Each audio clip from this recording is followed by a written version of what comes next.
এরকম বাসাবাড়িতে এনে একটা ট্রাকের মধ্যে লোড করে এভাবে, এটা আসলে কোনো, এটা হচ্ছে মাখন মাখন আইন অনুযায়ী এই আইনে আমরা জরিমানা করেছি এখানে। ভোক্তা অধিকার, আমরা মুভমেন্টে আছি। আমরা ফোনের মাধ্যমে তথ্য পেয়েছি আর কি, একজন আমাদেরকে ফোনে তথ্য দিয়েছেন যে এই বাসায় আহ, একটা ট্রাক লোড করা সিলিন্ডার মজুদ আছে।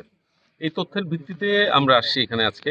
জাতীয় ভোক্তা অধিকার সংরক্ষণ অধিদপ্তর সিলেট বিভাগীয় জেলা কার্যালয় থেকে আমরা আসছি অভিযানে এসে আমরা একটা বাসার ভিতরে এই যে ট্রাকটা পেয়েছি, এই ট্রাকে 130টা লোডেড 12 কেজির সিলিন্ডার, এক একটা 12 কেজির 130টা সিলিন্ডার লোড করা আছে এখানে। এটা আমরা যেটা জানলাম সেটা হচ্ছে গত পরশুদিন থেকে এই ট্রাকটা এখানে মানে আছে, লোডেড হিসেবে আছে। এখন এই ক্রাইসিস মুভমেন্টে আসলে এটা তো রাখার কথা না এখানে। আর আইনটা হচ্ছে এই যে সিলিন্ডারগুলা বেসিক্যালি এরকম রাখতে পারে না। এগুলা তার থাকতে হবে, এই যে বিস্ফোরকের লাইসেন্স থাকতে হবে এবং তার গোডাউন থাকতে হবে এগুলো রাখতে হলে সিলিন্ডার।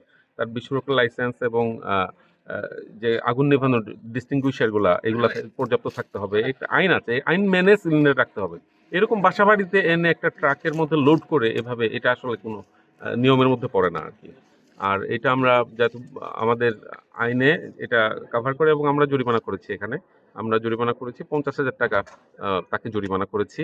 এটা হচ্ছে মাখন মাখন আইন অনুযায়ী এই আইনে এটা সর্বোচ্চ জরিমানা এই আইনে।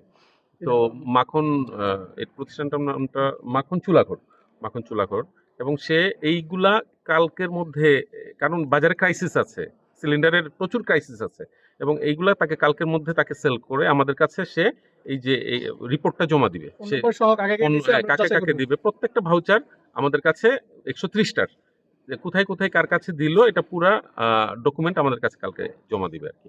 যখনই এই ক্রাইসিসটা শুরু হলো তখনই আমরা কিন্তু প্রথমেই আমরা যে কাজটা করেছি, পুরা সিলিন্ডার এই যে ডিপ যারা ডিলারদের সম্ভবত 41 না 42টা ডিলার, হ্যাঁ, আছে সিলেটে। এই ডিলারদের নিয়ে আমরা দুবার মিটিং করেছি। মিটিং করে তাদেরকে অফিসে নিয়ে সবাই আসছিলেন ওই মিটিংয়ে। সবাই এসে ওনারা আমাদের কথা দিয়ে গেছেন যে ওনারা মানে বেশি জেনারেল প্রাইসটাই রাখবেন। ওনারা বেশি দামে তাদের আগে যেভাবে ওনারা প্রফিট করতেন এখনো ওই ন্যায্য মূল্যটা এখনো ওইভাবে প্রফিট করবে, হ্যাঁ, বেশি রাখবে না। এটা ওনারা কথা দিয়ে গেছিল এবং মূল্য তালিকা ওনারা ঝুলে রাখবে খুচরা ব্যবসায়ীরা, এবং যে ডিলাররা বিক্রি করবে খুচরা ব্যবসায়ীদের কাছে ভাউচার প্রদান করবে এবং খুচরা ব্যবসায়ীরা ভাউচার সংগ্রহ করবে এবং কাস্টমারকে যে ভাউচারটা দিচ্ছে এটাও সংগ্রহে রাখবে। এই ধরনের তারা কথা দিয়ে আসছিলেন, কিন্তু মাঠে হ্যাঁ হ্যাঁ কোনো ধরনের তারা কারসাজি করবে না এই মুভমেন্টে। কিন্তু মাঠে এসে আমরা আসলে সেটা পাচ্ছি না। আমরা যেমন কালকেও আমরা একটা বড় জরিমানা করেছি, 1 লক্ষ টাকা একটা প্রতিষ্ঠানকে জরিমানা করেছি, ডিলারকে।